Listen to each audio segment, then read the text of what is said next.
Honestly, that is nonsense. Nonsense. All nonsense. But listen, I've been on that road before. They're imposters. Nothing to ask me, for my opinion, a little bit unfair. But in between that, there was drinks. Why are you talking rubbish? Hello, everybody, and welcome to a No Nonsense podcast. Magical F.A Cup week. That's right, folks. The fifth round of the F.A Cup. You might be thinking, what will the lads talk about? I mean, the title race is done. Relegation is done. Fifth place now. So it's even less. There's even less jeopardy now. There's 5 places to play for. That's kind of still in the mix, but who cares? What will they talk about? Well, of course, we'll be talking about the magical, wonderful, full of wonder and whimsy, the F.A Cup. I'm kind of underselling it. It was pretty outrageous stuff happened this weekend. I mean, crazy. There was enough incidents in this week to last you a normal Premier League season. It feels like you don't see that many red cards very often. Yeah, what's everyone so riled up about, Will? What's going on? I don't know. It's the F.A Cup. But the rest of us don't care. Get over it. Relax. Yeah, I don't know. Maybe it is. It's the sense that, like, lads, no one cares about this. Yeah. We could win this. You know, that's true. We're in the 5th round now. The cracks. It's only Man City left. Yeah, their heads aren't in it. Yeah. Or their hearts. We can win this, lads. I mean, I don't know what was going through Matheus Cunha's head, because if you look at the game, as I did, Will, and when I say the game, I mean the highlights of the game. You might think, these boys aren't taking it seriously. Well, yeah. I watched the 15 minutes highlights on the F.A Cups. That even existed? I mean, it's every chance. And there was a lot of chances, to be fair. It wasn't like, a good pass was a highlight. There was a lot of chances in there. Bournemouth and Wolves going at it. I will say also, double speed, by the way. Oh, come on, Will. Why you got me doing that on air? Well, it's even more impressive. You watched the game twice as fast. You had to get information in twice as quick. I will say there was a VAR handball decision that went by very fast, and I wasn't sure what the consequences were or what the preceding events were. Was there a goal that was disallowed? I'm not sure. But it was a cracking game. That was very efficient. They were so quick. Yeah, for once, VAR actually got a decision really, really handled, rapid, and the right decision was made, I think. I think the crowd seemed pretty happy. But yeah, I mean, it was the Cunha show again. This felt kind of like deja vu. Was it also in the F.A Cup, or was it a midweek Premier League game that no one watched? That Cunha was like, "Whoa, look what Cunha's doing," and he was like grabbing some guy's glasses and smashing them. Yeah, like a schoolyard bully. I do feel like that was a midweek thing. Was that against Ipswich? Maybe. Oh, I couldn't fucking tell you. Yeah. I don't know. I just remember us being like, "How is he not banned for life?" Arrested. Yeah. He headbutted somebody. He took an assistant coach's glasses and threw off his face and threw on the ground. He was all over the shop. And then again against Bournemouth, he scored an unbelievable goal, and then kind of seemed angry afterwards. And I wasn't sure if that was like kind of he used to play for Bournemouth, kind of a non-celebration. I don't think so. But yeah, not long after that, really. I think it was 120 minutes. He got pulled and dragged by Kirkes, who I would assume, they were probably having a battle all game or whatever. It's a long old 120 minutes. And then Cunha just fucking saw the red mist descended, I think the commentator said. Just started throwing it, slapped at him, and like he was on the ground and he threw the kick at him. None of these things actually really connected. It was just all like incriminating stuff. Yeah. And then finally they were face to face. And then he kind of gave him a little love peck, with his head. And Kirkes was like shocked. He was like, "What the hell are you doing, man? You're going to get sent off for that." You're going to get sent off for all 5 of those things, idiot. Literally 3 different sending off offences he committed in the space of 3 seconds. And then after all those offences, all on video of multiple angles, again, he used every limb he had to attack the player one after another. He got the red card. He put his hands to his head and he said, "What? Me? Why?" Yeah, I always find that when the player shoots and misses, and it's like oh man. Yeah. Oh, I want to hit that in the goal. So yeah, like, Yeah, are you're you not- actually shocked that didn't go in, or like what is this? Oh my god, it was close. Did you see that? It's like, you're a professional footballer. There's not much to do like all the time. Imagine The sending that- off though is always the one where it's like, what ref? Like, for what? You know? Imagine that in your regular job. Like, you forget to send an email or something, and it's hands on heads. Oh. I do that. I do that all the time. I actually, now that I think about it, I know exactly what they're doing. Like, fuck, was I meant to? Oh, I was meant to put it in the goal. I was meant to send it. I was meant to CC him. I meant to send. Yeah, no, I was. Oh, I meant to do that. Oh, that's a huge thing I meant to do. That was a miscommunication. That's what that was. You know. Oh, next time though. Oh, so close. Yeah. Okay. And then I guess the more money in the line, the more I would do it too. I'd be like, Fuck, damn it. fuck. So that's the end of Wolves season, really. Now as a contest, I guess. I mean, they're out of the Carabao because it's Liverpool, Newcastle, and Carabao.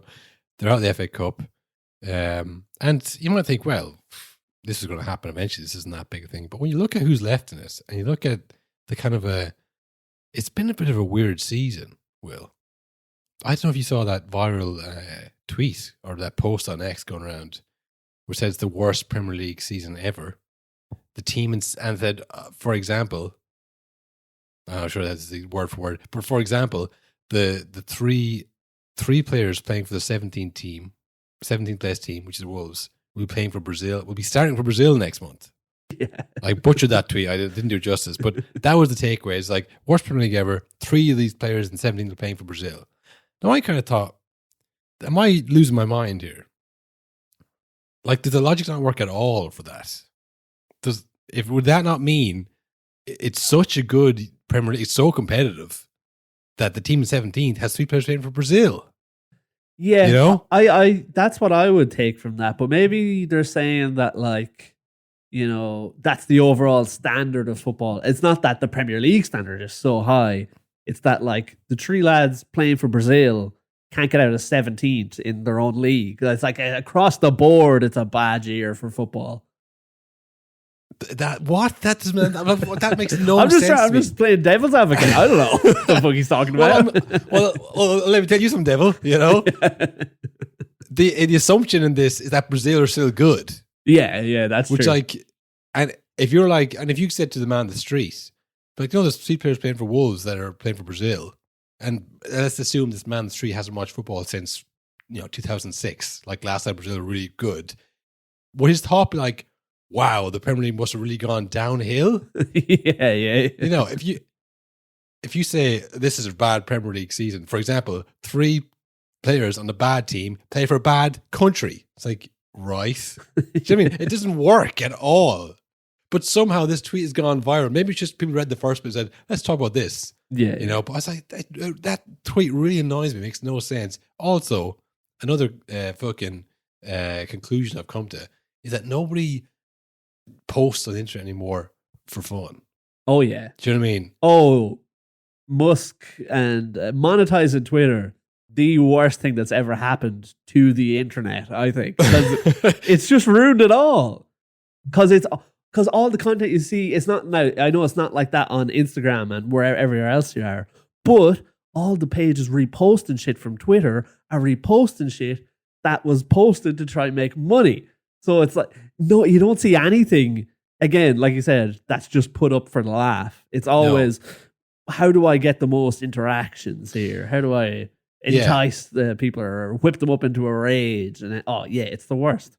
Like, no one's going to just share an opinion that they think is the worst Premier League season ever. Even if they had nothing to back it up or make sense. Like, he's doing that thinking, this will do numbers. Yeah, exactly. And it is, because we talk about it and people retweet and stuff. He's like, yes, that's a hit. Of my 10 posts today, 1 came off. And that's all that matters, I just need 1 every day. I thought it was really fucking, because obviously there'll be people like Man United fans or Arsenal fans like, yeah, that's good. That's a good thing to go with.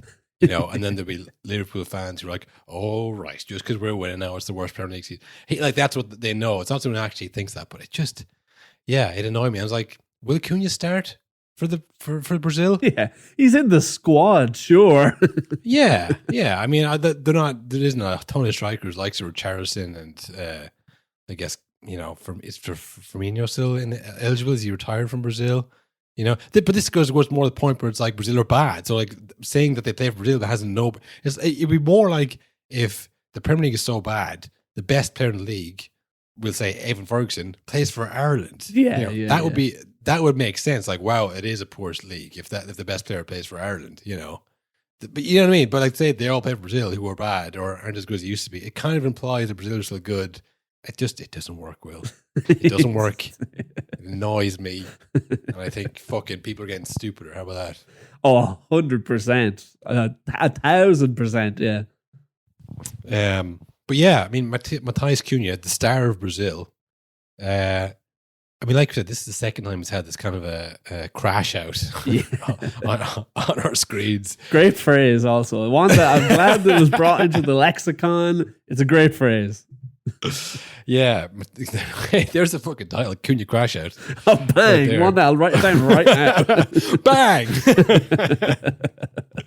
That's how sausage is made, folks. We say something, then we go bang. It usually happens after the show. Yeah, that's why you never hear the titles because the bangs are at 11 o'clock at night.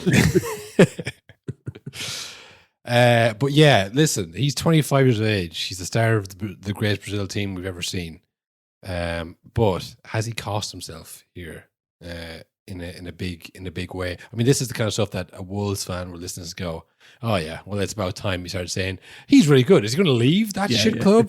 That is the kind of a casual view. But I'm a casual, I admit that.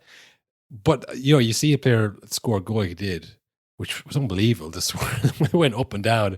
You kind of think he's a little good for Wolves, isn't he? I mean, he probably should be going somewhere else. But for Brazil, for God's sake. That guy played for Brazil. He's a star of the Brazil team. Richarlison can't get a game, this guy, He's keeper Richarlison of the team. Sorry. The whole point is that we saw it there with Ivan Toney, who undoubtedly has all the ability and the talent to play for, Arsenal needed a striker, famously. He would instantly fix 5 different clubs' biggest problem. Yeah, I mean, United could have used him at the time, so could Liverpool as well. I mean, better than Nunez, or even as an option or whatever. Even City, they like to have a secondary striker on the bench for, millions of euro a year. Who's it? Wilfred Boney was a classic one, who just bought Swansea's best player and never played him. But all those clubs passed on him because, there was questions about is he gonna be, in this for himself, kind of? And like I said, different clubs have different priorities in terms of is he going to be a role player for us, or is he going to play 20 game season? Would he want that? Would he be happy with that? Other players needed him to be a leader and stuff. I was I don't know if he has that. And ultimately, he went to Saudi and probably made more money than he would have at any of those clubs. But he was 29, so it's a little different. I mean, if you're looking at Cunha, as an Arsenal, Liverpool, United, Chelsea, City, whatever, any of those clubs who could all use a striker, are you thinking, don't know, I mean, it feels like he is a bit of a loose cannon, is that what you want? To get sent off in a Champions League semi-final or something like that, Yeah, that's the thing. It's you're thinking, 15 goals a season would be great. That would be huge, big improvement on what we have. But he's going to be gone for 9 games a season, and that could happen at any point. And he could also, like you said, cost you a game in that moment too. So it's right, he's out for 4 or 5 games, but he also cost you that 5th one as well. So yeah, I don't know if the outlay is worth it. Along with getting injured like any other players. Yeah, exactly. Playing as many games as one of those top 6 clubs play. So And he's not like Haaland. It's not like he's banging them in fucking 2 or 3 goals every game. He's very good and he scores a lot, but he's not like a robot. Ivan Toney scored a lot more goals than he did. Yeah. And he did it for England on a world stage, and it still wasn't enough. And he was just a bit of a dickhead, He was I feel like he might let us down. It's you were watching Cunha crash out on live TV going, oh man, he's crazy, this guy. He's kicking and punching and headbutting all in one movement, all in one fluid sending off motion.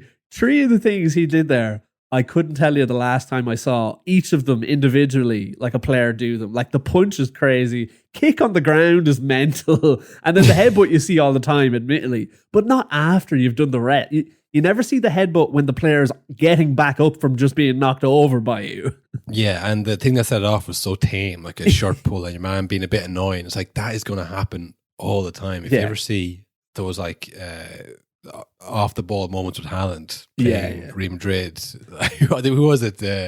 Was it Nacho 2 seasons ago or last season? Rudiger, I think. Well, Rudiger this season, but like everyone who plays in his hands, like I'm going to try and get under his skin, because that's what you do, So I think if you're a potential director of football watching that form taken pass, that's going to be my ass. Yeah. that's the guy that's going to be sacked in about a year and a half. Yeah, and it's as well in the VAR age and stuff. He's not going to get away with anything. You know what I mean? Like he's under a microscope in every game. Every movement he does is a potential red card. And then also, it's the era of. It feels like the era of the suspension. This God knows when he'll be back after this one. Yeah, I mean he's not going to get overturned. That's for sure. So yeah, it's a tough one for him. It's the end of Wolves' competitive season. They still have the relegation fight. If they want to, they can get dragged to that if they want, But in terms of excitement or anything else, there's not much else left to go.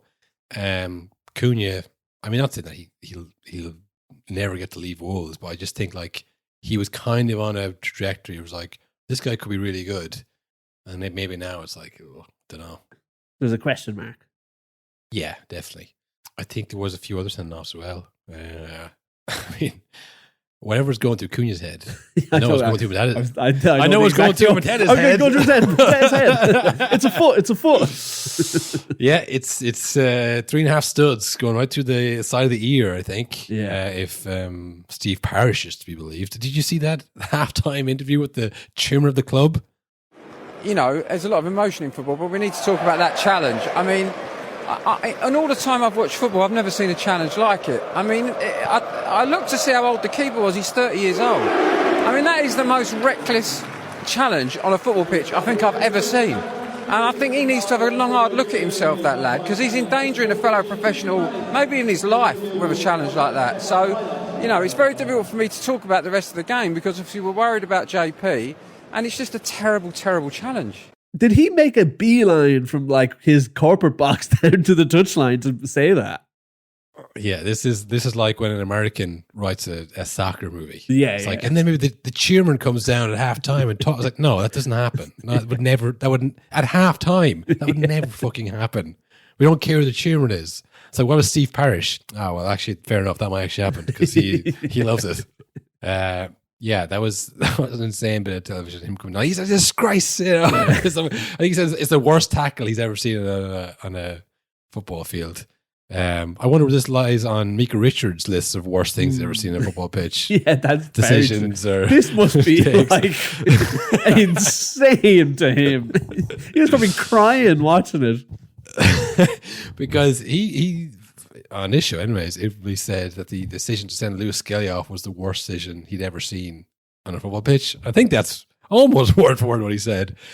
I mean, the decision here by Mike Oliver, who one of the best referees in the world, I've heard described as by Dermot Gallagher on Ref Watch. That's right, I watched it just to see. He was refereeing in Saudi Arabia. Will, you don't get there because you're not a good ref. Yeah. All right. There's no other reason why he'd be out there other than he's a really good ref. Yeah, he's the best we have. He's the best we have in our league, this guy. Maybe this is just like, all right, it looks like a kick in the head. It sounded like a kick in the head. There seems to be blood hemorrhaging from the man's head. The keeper is holding his hamstring. But I don't know. Okay, I can't be sure yet. Did you see the incredible, I don't know if it's a picture or a screenshot going around of the angle that Michael Oliver had of the incident where he's in the frame just to the left of Mateta being booted in the head, looking right. He couldn't be any closer if he tried. He's looking right at. And what? He just went, play on? Well, this is it. It's like, Well, okay, how about this, Will? This one looked fairly black and white, we'll say. It was but the actually young dives over the years. I told everyone at home, I gave them a bit of homework, go and search Ashley Young dive comp on YouTube from 12 years ago. They're stressing now. They didn't do it, I bet. Well, they're looking at those their bags. who did, for those who did, and I know you are, like that was, it was hard to tell. When he's running full tilt, he's a really fast, athletic guy being chased by another really fast, athletic guy, and he goes over and his body contorts. Your first thought is, wow, okay, that looks like a free. Why would he go down at that if he wasn't kicked? And then the replay shows, oh, look, actually he was offside, and then he came back and then he dived. Yeah. You know, your eyes deceive you. You're moving that fast, and it's like, I don't know. I guess it's a free.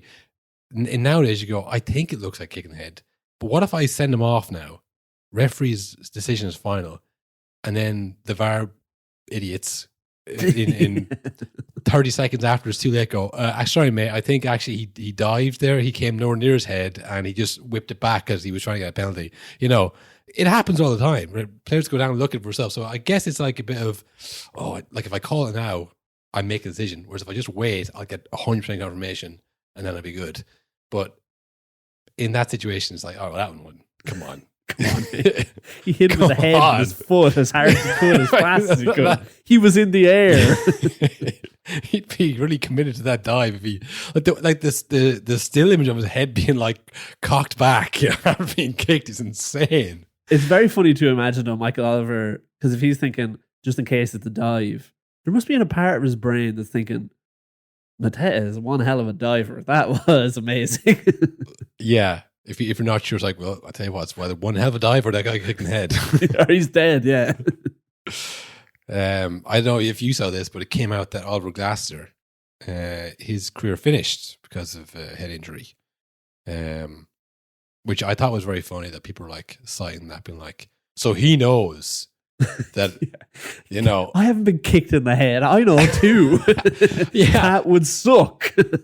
I can't say for sure, but I would imagine that I have equal appreciation for it getting kicked in the head as Oliver Glasser has. By a flying 6 foot, probably 6 athlete. It's like, no, man, you don't know. Like Oliver Glasser trying to tell, no, man, like talking to Oliver or Mike Oliver, be like, hey, man, like from personal experience, getting kicked in the head is bad, you know? And Mike, I was like, what do you mean? Like, what are you on about? Like, it's not that bad. It's grand, you know? I was like, I lost my career. No way. No. From a kick in the head? No way, man. You were probably useless. No chance. I don't believe it. Like, he's like a climate denier for being kicked in the head. You know what I mean? That if only Mike Oliver had the perspective of, you know, actually getting kicked in the head, he'd know how bad it is. I think it is just, they're in this kind of, I don't know what you call this, safety net of like, you know, I don't have to make a decision yet. I can wait for someone else to make the decision and I won't get it wrong that way, you know, but it just does make you look like, it doesn't look like the system is bad because like, what if VAR missed it? Then you've missed your chance to call an obvious foul. And VAR's missed loads. So it's like, surely you should have some ability to say, okay, I know what I saw there. And then VAR should be able to correct you. But I think there's still this kind of like, where's VAR's jurisdiction? Yeah. I can't like, say that word either, jurisdiction. And like, if the referee obviously can't say he referees a game differently if there isn't VAR. Because like that, well, that's insane. You can't be doing that because it should be the same rules. But if that's the case, does that mean Michael Oliver, if this was a round ago when there was no VAR, would have just let that one fly? No, that's me. I think in that situation, he would have known that no one else had the decision to make except for him. And he'd be like, but that's what I mean, because that's mental then. Then, like you said, the system is fully broken, that a referee from game to game is going, how will I call the rules today? Yeah, well, that's what I'm assuming. Other than that, is he doesn't respect getting kicked in the head, and someone literally has to kick Michael Oliver in the head for him to get it. You know, he just doesn't get it. Will that's the only other alternative I can see. Either one, he's like, I just want to make double sure, or he doesn't respect head injuries at all. And he's like, he's grand. It's part of the game. It's like and normal coming together when the goalie, after the ball is cleared, flicks his fucking studs into his head. It's a normal thing. I did see a very funny tweet from like some random Liverpool avatar on Twitter. It was like, oh, now it's a red card when a goalkeeper kicks a player in the head at full speed. Well, wasn't there a thing that they posted on the official PGMOL website about like high foots, and they showed that one of fucking was it Doku who kicked McAllister in the chest as an example of this is a high foot. It's This like, is a high foot right here. But hang on, and like it's just like, hey, look, people make mistakes. This is one of our famous ones. No, it's everyone says that. Just want a bit of consistency. It's like it's just I don't know. Will we ever have it? Because people have been called for consistency as long as I've been watching football, and just like it changes. It's less consistent than ever. It just violently changes week to week depending who's refereeing it. Well, speaking of actually, speaking of our favorite topic of new rules being introduced and very quickly forgotten, did you see they're bringing in a new rule for next season? If the goalkeeper is holding the ball for 8 seconds and the referee is going to count down 5, 4, 3, 2, 1, instantly it's a corner to the opposing team, apparently. I wonder what team will get hit with that on the first day of next season. The first team that does this, to be fair, and then they'll complain like, "This is the game is gone." You know, oh, it'll be a goal from that corner, definitely. They'll say the game is gone, and then for the rest of the season, some refs go, "I'm going to make a point of really giving it to this team because this is the rule that we're doing." And then the other half referees will just go, "I kind of agree with the team. Actually, it's kind of bullshit." I'm not counting the goalkeeper every time. Who has time for that? Yeah, it depends. It could be any one of the big 6 teams, Will. And they will get done with it for 3 or 4 times, and some of the rest won't believe it and won't care about it. This is what I'm saying. This should be the end of the season, and it should be all like the council of refs should say, okay, does anybody actually think this is a good idea? Yeah. Who wants to do this? You have the power. You're the referees. But no, it's just like, yeah, you're doing this. Like, there's definitely some referees who've seen that news and like us gone, that's bollocks. Not doing that. You know? Oh, yeah. Just like I give an indirect free kick when the goalkeeper does it for 10 seconds now. Yeah, exactly. You know, it's like when at work they go, hey, look, 15-minute breaks are unofficial, but like, can we keep them to 15 minutes, please? You know, you're kind of like, is that really the most important thing here? Like, come on. Like what, 17-minute break is against the law now? Come on. You know, it's like if people don't get buy-in for these things, it's just going to start for the first week, people do it, and then like, all right, we can go back to 20-minute breaks now. You know, like it's just...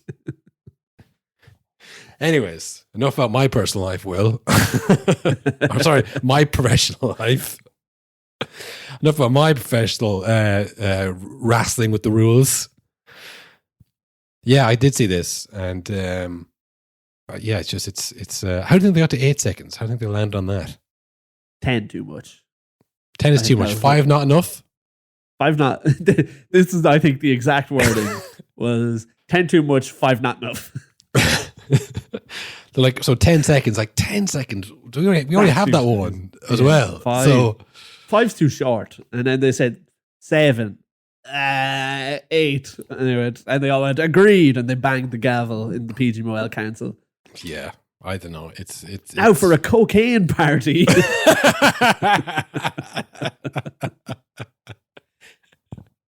That's why the rules ever stick. Just to get the rules out of the way to the real good stuff at the end. What else we have? Newcastle. Another crash. Ooh, yeah. Newcastle crash out as a club out of the FA Cup. Now this one, I think if you're an Arsenal fan, Will, might have enjoyed this weekend of games for Newcastle. I mean, as we've seen, they've been kind of like save themselves the Carabao Cup. You know, they've been like, all right, look, and they're doing well. I look back in the league, like they're in that 5th spot. But as I say, I think they are a club that are looking for something to kind of wave around. You know, they tap the sign every day before they go out for a game that says we have not won a domestic cup for 57 years or whatever, that they put up before the FA Cup final or the Carabao Cup final 2 years ago. Yeah, I honestly, Will, I was getting to that because I was like going to loop it back into like, do you remember when they did that thing for the thing? I was like, why is that so important? You know, shouldn't it, like, aren't you like the richest club in the world now? Shouldn't be like world domination. Do you know, like not like Carabao Cup. That's all we want. Like that's the kind of shit that like Tottenham and Arsenal say. Just we need to win a trophy. It's been 5 years since I haven't won a trophy. It's like this kind of small-minded thinking of like, because like Tottenham and Arsenal, they don't really have aspirations of like, maybe we'll be bigger than Real Madrid one day. Yeah, it's like, no, you're like, no, be real. But like Newcastle could do that. Genuinely, like they have this huge like fan base in a portion of England, And unlimited money. They only have the stadium. They have that kind of like football heritage fan base of like, it does actually mean something to the local community. Like they could, get up there, but it's like, no, we need to like see some kind of funky trinket. We spent hundreds of millions. We need something to We need show. an energy drink cup quick. Honest to God. So like the last few games they were playing Man City steamrolled. They played Liverpool, pissed through. Arsenal put up to them in the Carabao in the F.A Cup. No, that's the Carabao Cup. Sorry, wasn't it? Yeah, The the semi-final. semi-final, wasn't it? Yeah, and then like I say they were the next game after that they were just taking it easy. So they were pushing for this Carabao Cup final. Probably banking on the quad still being on for Liverpool and getting to them, But they probably thought if we got the Carabao Cup and the FA Cup and double, there's return on investment. There's ROI right there. But yeah, they have kind of abandoned the league in search of cups. And Gordon sent off. He's going to miss the Carabao Cup final. Lewis Hall, who's had a pretty decent season for them, came from big money from Chelsea, but he's had a good season. He's injured as well. And Isak limped off as well after being... Was he rested the last couple of games because of injury? I don't know. I just know he had a big yellow sign beside his name on fantasy football for a few weeks now. Yeah. So it's all kind of coming apart for them. If they were to lose, 3 important players for them, they already have a couple of injuries as it is. They fall down the positions in the league. If they don't win the 2 cups, which playing Liverpool in the final, I don't fancy them. Not without those 2 players. And like, right, they might be back, or Isak and Lewis Hall might be back, but to me that smacks of like rushing them back too early and then walking around for 25 minutes for the final and then get taken off, and then whatever. Callum Wilson was on, but and it was another strange red card for Gordon, similar to Cunha, where it's like just little pull, little push, and he just totally lost the head. He pushed. I can't remember who it was he pushed for Brighton, but he gave him one of these ones where he kind of put his hand in his face while moving, and then just pushed as hard as he could past his face. Mushed him. Yeah, exactly. Gave him the mush, and he didn't stumble back like that often happens with the mush, But it's the hand to face rule, It's like when someone's going to the corner and they put your hand the back and they go down free every time. Silly stuff. Don't put your hand anywhere near there, because it's just it looks like. And the hand to the face, hand to the neck, when we were talking beforehand off air, reminiscing about Casemiro's throttle incident against Will Hughes. Not even there it is a VAR, like midway through at this point of the VAR years, or where they just started showing out of context screenshots to the on-field referee. Look at this. They would they would literally go. We could see it on the screen. Sometimes it shows you what the VAR is looking at. And they'd be cycling through the frames. They go, there, that looks like he's trying to. And then it would pop up on the screen on the pitch with the referee not seeing the other bits. And again, that happened once or twice. And then, we can't keep doing that anymore. We got to have to. And then they changed it. We have to show them the actual clip in full speed. Do you remember that whole thing? Because was it, I feel like there was an Arsenal player that got done for a red card. Or it might have been Casemiro, actually, where the referee was shown, again, a screenshot of the foot touching the leg in a tackle, and they're like, imagine that at full speed. Imagine if this was a video, that's a definite red. But then in the full context, it was him pulling his foot away from the leg. Was that West Ham, I feel like? Someone got done with it, yeah. It was something like that where they just started showing stuff out of context for whatever reason. Trying to get players sent off. Like I say, it was like you got people from the street. They wouldn't do as bad a job. Like, look, I guess this is the important bit, It's like, you're a referee. Jesus. Go to the monitor. We've got a crazy picture to show you. Yeah. It's actually, it's like, I was looking at on YouTube there today, and I saw Betis beat Real Madrid 2-1, and the screenshot was Anthony. Yeah, I saw the screaming. thumbnail. Yeah. Yes, and I clicked in. I was like, "Fucking hell!" He scored 2 goals against Real Madrid. He did fucking nothing. He got tackled. Yeah. He had a shot that went over the bar, and he made that screaming face. And I was like, "Fucking hell!" They got me. I watched the whole thing. Waiting for Anthony to do something. But it's like, that's the kind of stuff that VAR were doing. It's like showing a picture of a foot. It's like, wow, that looks bad. It's like, yeah, I bet it is. Do you want to send him off? Gotcha. Yeah, I'd say they were a few weeks away from literally like a YouTube thumbnail, adding like red arrows and shocked stock footage faces beside the tackles. Taking their own faces and doing like hands over their cheeks, like screaming, like, you won't believe this tackle. No joy for Anthony Gordon, though. VAR didn't save him this time. They didn't say, actually, it's fine. He didn't do anything. He did do something. It's pretty bad. I don't know. I guess I understand kind of wants to win something with the money being invested in. And with the new kind of PSR rules and stuff, maybe they feel as the world domination will have to wait maybe 20 years. Soon, they say. Yeah. But I mean, I just think it's like when Chelsea obviously came in and they spent a lot of money and they kind of rocketed up the top, and they're an established kind of Champions League club most years, up to the Abramovich years they were, they just, you can pay your way into it and you can settle at the top. Like if that had been Newcastle, with the fan base that they had, who like when the money came in, like we do not care at all where the money comes from. they had like no bones as long as it keeps coming.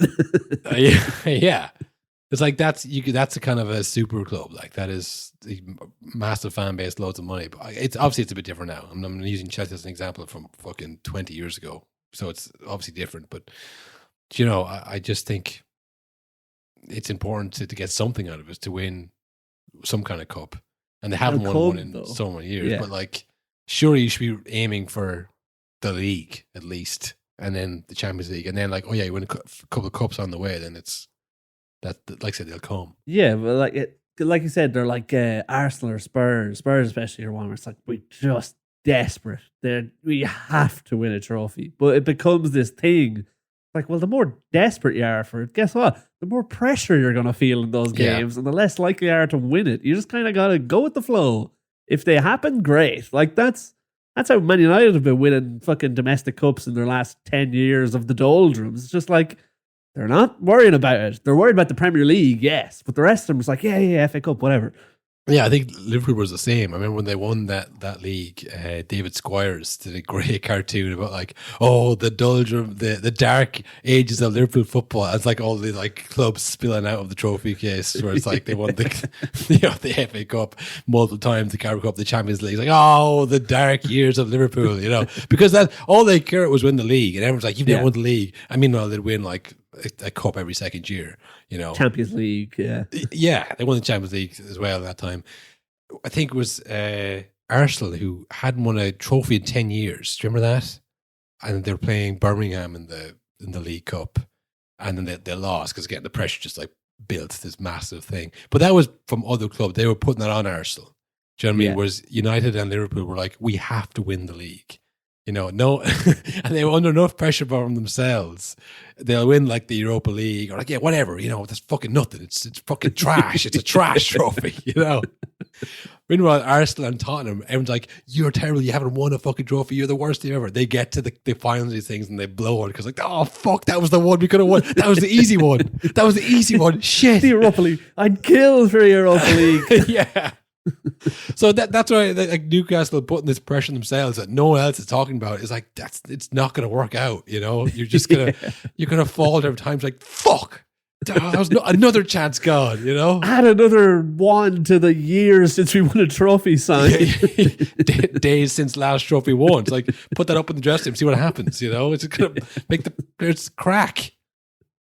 And it's funny. It's a nice segue because you might think we're like, Man United. Of course they care about the trophies. No, Ruben Amorim came out and said, after they got knocked out of the FA Cup by Fulham, he said, we want to win the Premier League. That's what we're working for. He said, we want to win the Premier League. Whether Yeah. I'm here or not, he said. And I thought, oh, don't say that, Ruben. He says mad shit all the time, doesn't he? He's crazy. He is crazy. I think he's, for his own career, he's thinking, I got big things coming. You know, I'm not worried about like doing well at Man United. This is a part of the journey. You know, he's thinking long term. No one does well at Man United. He knows. He'll be fine. But he's just like saying like he's looking up to where he wants to be, and someone says, "Oh, Ruben, Man United is like, oh yeah, this is a nightmare. Terrible, terrible players, all of them. Fucking, I need a whole new players." Anyway, so back to my daydream about how great I'm going to be. You know, it's like you pull him aside from his thoughts, and he just says exactly what he actually thinks about the club without any kind of like political answers. You know, there's never any kind of like, well, it's a fluid situation. You know, I mean, obviously we're working hard every day, and the players are doing their best. He just like comes out and says, you know, exactly. My job is very hard, as he said a few weeks ago. But what was the game that they won? And then he was like, "Hey, just so you know." After Man City, yeah. We're The storm really is coming. We're a really bad team and a club as well, actually. Like structurally, it's terrible here. Don't think that this is good because we're bad. It's like no one asked that. No one said that, but he just says exactly what he thinks. Yeah, so it was interesting to see him, and like, yeah, United crashed out of the FA Cup. Yes, sorry, they're in the FA Cup too, yeah. I thought we were just like segueing to My United for no reason. I was like, yeah, fair enough. No, they played. Squeaky wheel gets the grease. Fair enough. Let's go. Man United are they're living a double life at the moment where they've now reached a point where they're expected to win every game, but also when they lose, it's a disgrace that they've been knocked out of these tournaments. And like they lost there to Fulham after extra time, penalties. Yeah. They had lots of chances, didn't score. As bog standard of an FA Cup exit as you'll ever see. But again, it was just like, not good enough. They won the FA Cup with Ten Hag 6 months ago. It's like, yeah, but he all said he was terrible. So like, which is it? Yeah, I think I was saying this to you as well. It was like all the headlines were the holders Man United out of the FA Cup, which is kind of like, technically it's correct. Technically, yes. And last year where they played Man City in the finals, like, well, they're not going to win this. And they did, you know? Yeah. So they won it. But it's that point, like, they've been bad since last year when they won it. Yeah. People are like, It's how... not shocking they lost to like 9th or 8th place Fulham. Fulham are above them in the league. By several places, at many points. Yeah. And people are like, how can they fallen so far? It's like, they fell ages ago. I think, yeah, I don't know. Is it more people will tune into an FA Cup because it's like it's a knockout competition, and if we're getting to the later rounds, like, oh, how am I not doing? It's like we lost to Fulham because they don't watch the league every week. You know, they still kind of think, yeah, we must be better than Fulham. Everybody's like, no, not really, No. not really. And I do think sometimes when you lose on penalties, it makes it feel like it's further along in the tournament. Yes, Obviously, exactly. Yeah. It's worse to get knocked out early, but sometimes like teams get knocked, like Liverpool got knocked out by fucking Plymouth in the 4th round. But it's just like, when it's penalties though, it does feel like, oh, you've let slip. And that's obviously, penalties equals huge moment for the club because that's what it usually feels like. Yeah, and Liverpool obviously, of course, are going to win the league, and they're still in the Exactly, Champions League yeah. as well. So it's like it's not the be all and end all at all for them. But yeah, I did see people kind of talking about Man United going out as if like, oh, and this is the moment now where it's like starting to turn. Like now it's like, is this Ruben Amorim guy? Is he any good? Yeah. You know? And I don't know, is it just because it's a knockout, it's penalties that people are watching? But like they've been bad for weeks, and I think we kind of said like who they get now, that they're kind of stuck with them almost, you know. Yeah. But, yeah, I think especially since when Diallo got injured, it's really taken a harsh right turn, and it's like there's nothing that he even wants to do with these players. You know, he's waiting for the summer almost. Like I just can't wait to get new players in. These guys are terrible. And like I do understand he can't change. I know like people are making fun of him or giving out about him. I saw Rooney said he was naive to not change, but it's like, but if he does change, then those like a lot of those players are going to think, back to the football we know, and then they have to go back to it again when he gets more players in. So it's like it probably does make sense to just plow ahead. You might learn it, lads. Just try. Yeah, well, he's a young man. I think he's thinking long term. Like Ten Hag did that. He came in and was like, I know what I'm going to do. I'm going to play from the back. I'm going to play like Ajax. And then they lost to Brentford, and everyone's like, this is Man United here, like, what are they going to do when you bald idiot, What the hell's going on here? And then they said, all right, fuck it. Like, this is my big break, I've worked my entire career to get this point. I'm manager of Man United. I got to fucking make this work. And he said, right, just lump it along. We'll sort out in the long term.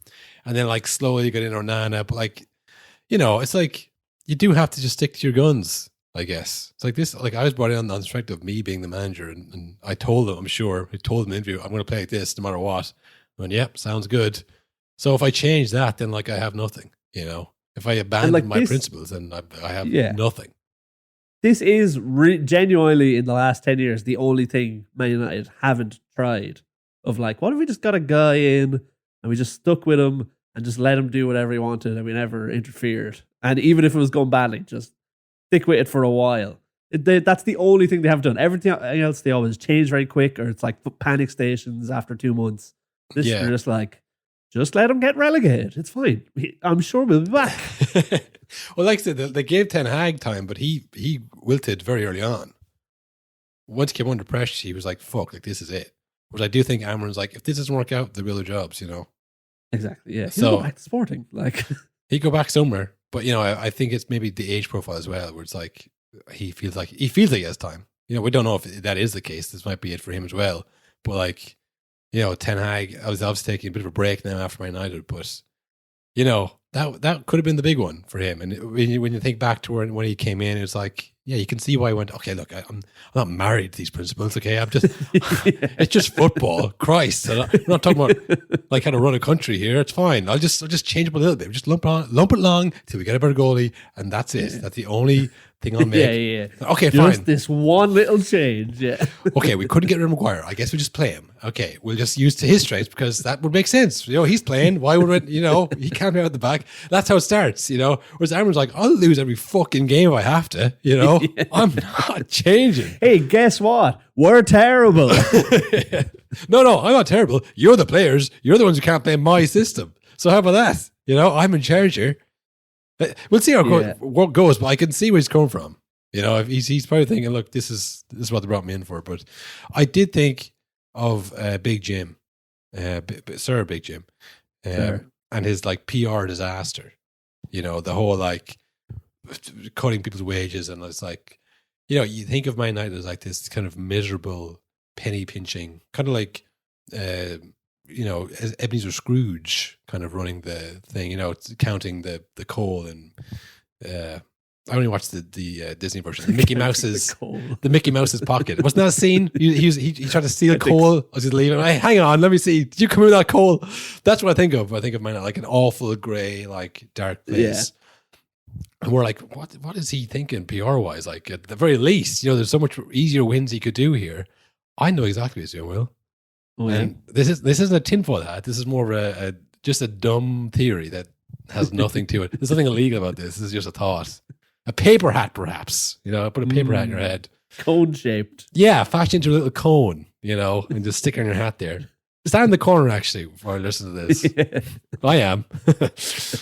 But one thing you won't say about Man United, despite all the same characteristics, Will, they're not a banter club at all.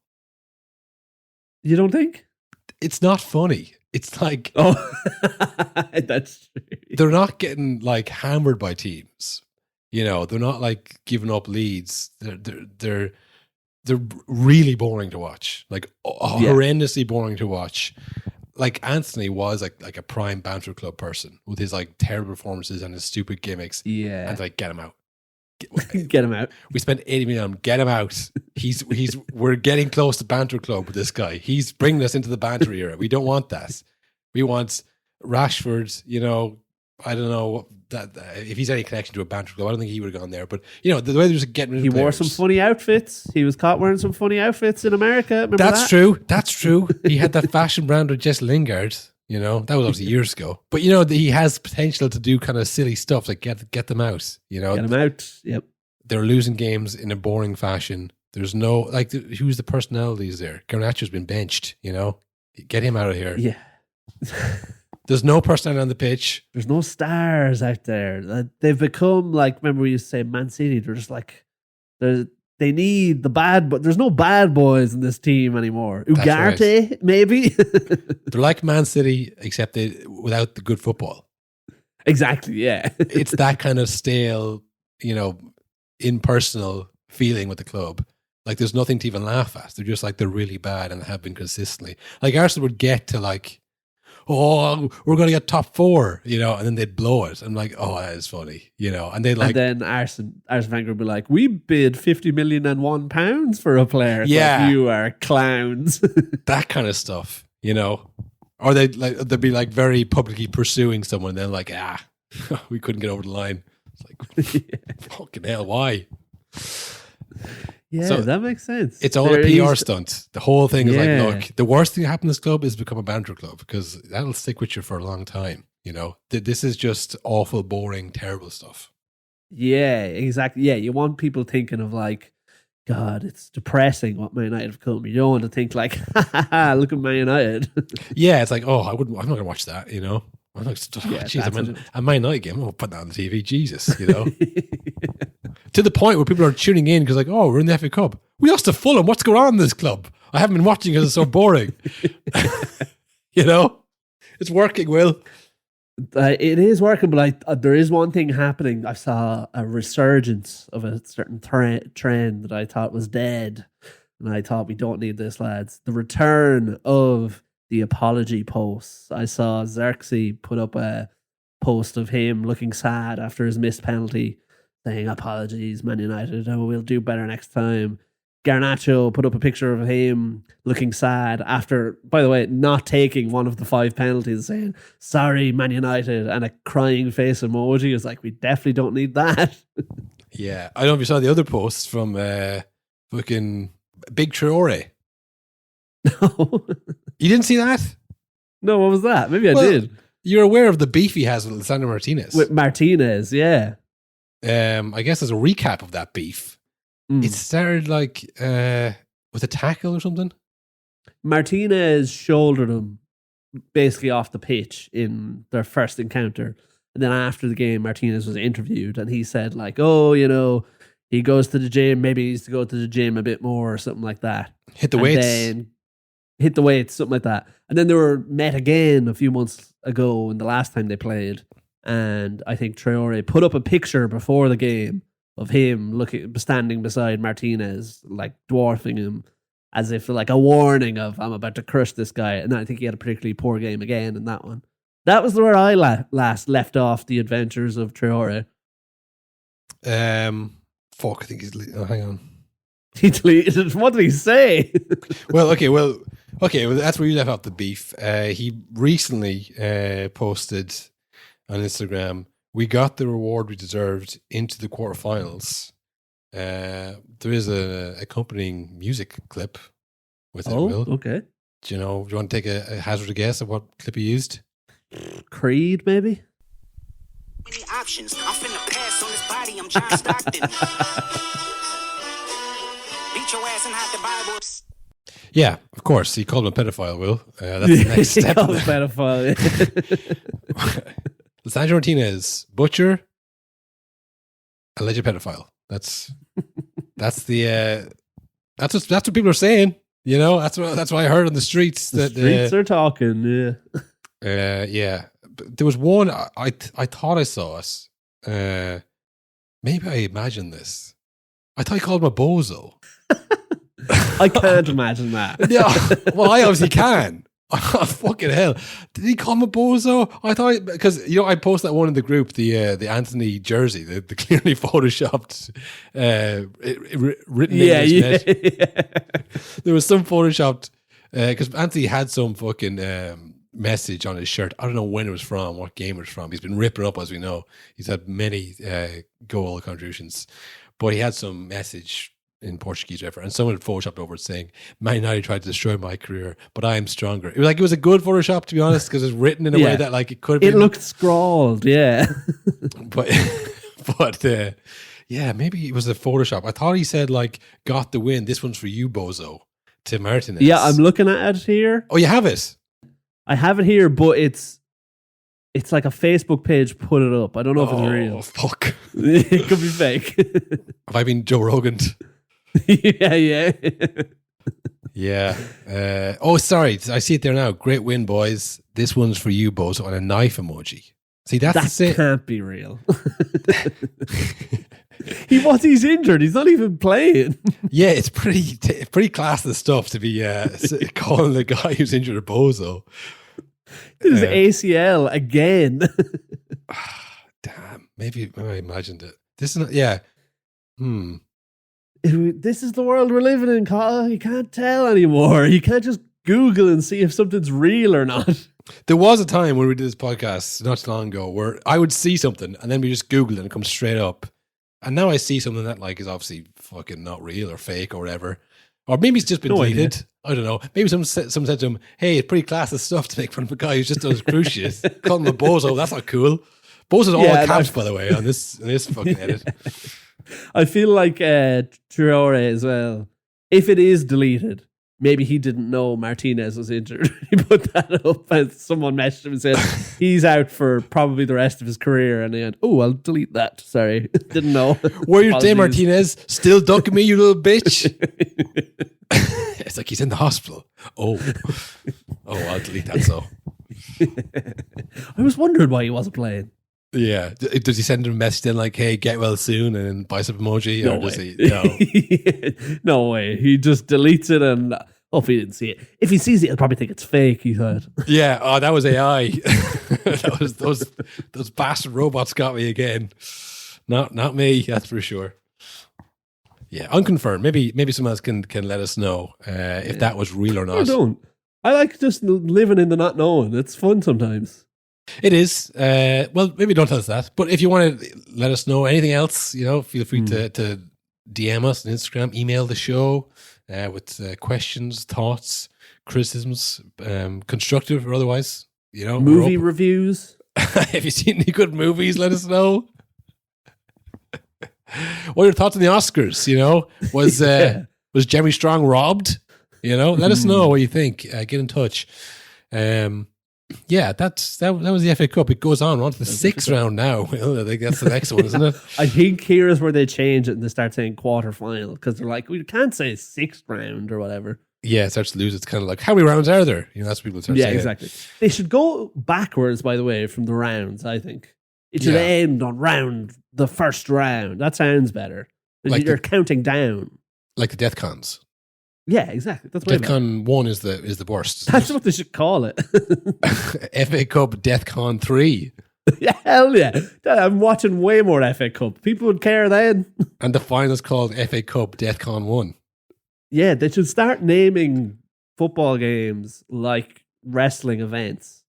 Well, you know what? I mean? Well, honestly, the whole Defcon thing could actually happen because, I don't know if you saw recently in the news, Rheinmetall, the Dortmund sponsors, they're up big in the stock market, Will. Oh, yeah.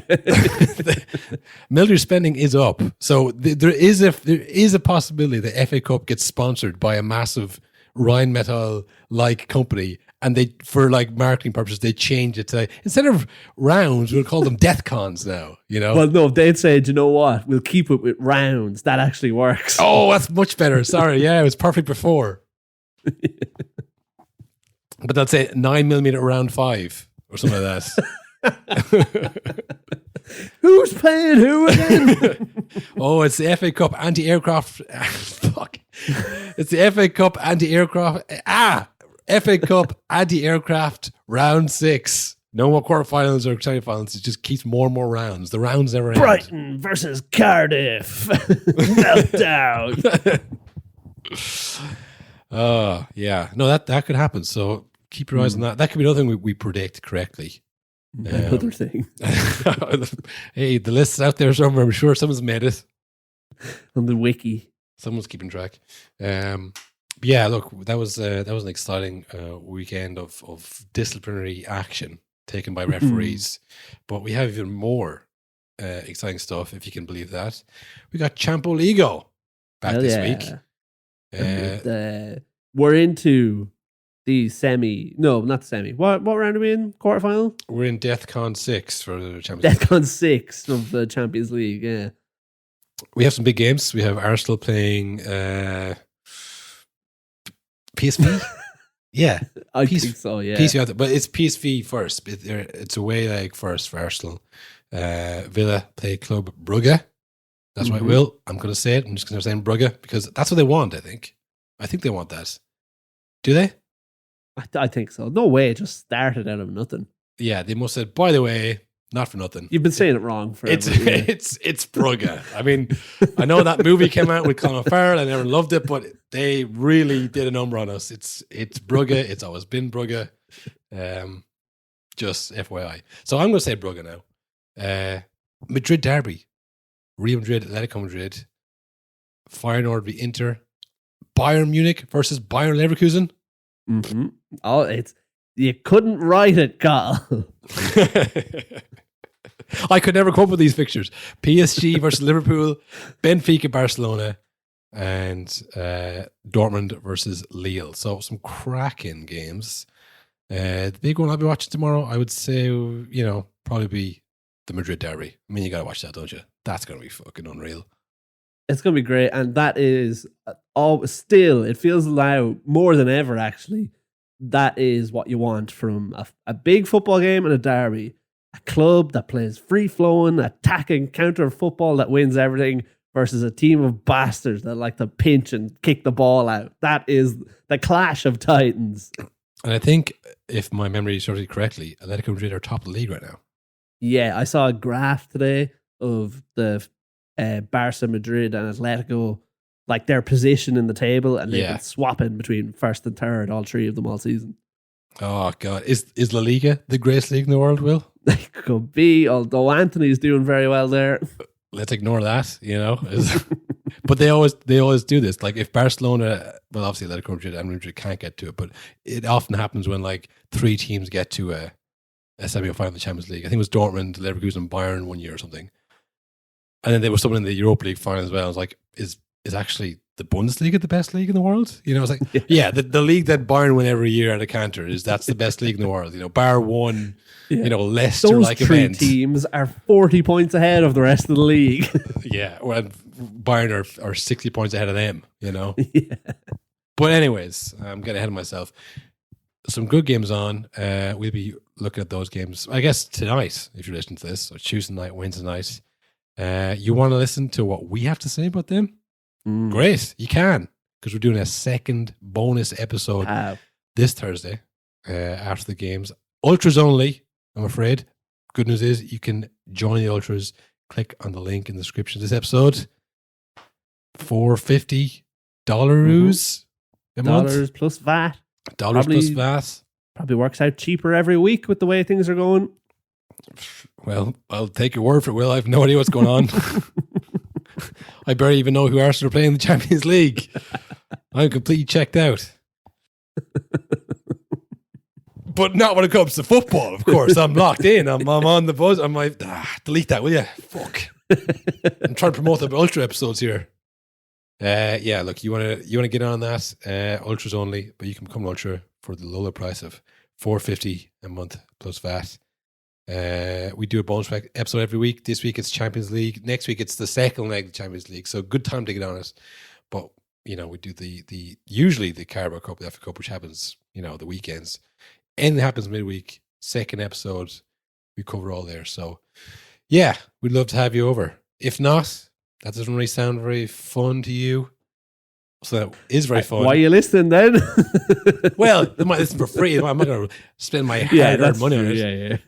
But maybe you can spend your hard-earned time and give us a 5-star rating on Spotify. I don't know what it does. Maybe someday we'll be sitting in front of a board of directors. Spotify core. I will slide across, the numbers of 5-star reviews we'll have, and they go, holy shit. 41. Is that fucking triple-digit 5-star reviews? It looks like the way, boss. And then, bam, we fucking do this forever. And we grow to resent the show because it becomes a job. And we're like, fuck. So if you can help us with that, folks, we'd really appreciate it. If you want to kill the podcast, this is what you got to do. You got to give us a 5-star review. You gotta join us. You gotta boost those numbers up. We'll be gone before you know it. Join the ultras. Give us a 5-star review, and let's burn up like a big bright shining star. Let's kill this podcast. For everyone else, we will see you next week for more football action, more football reviews. For the ultras, we'll see you Friday for Champions League review. So yeah, have a great week. Good luck. Good luck. Why are you talking rubbish?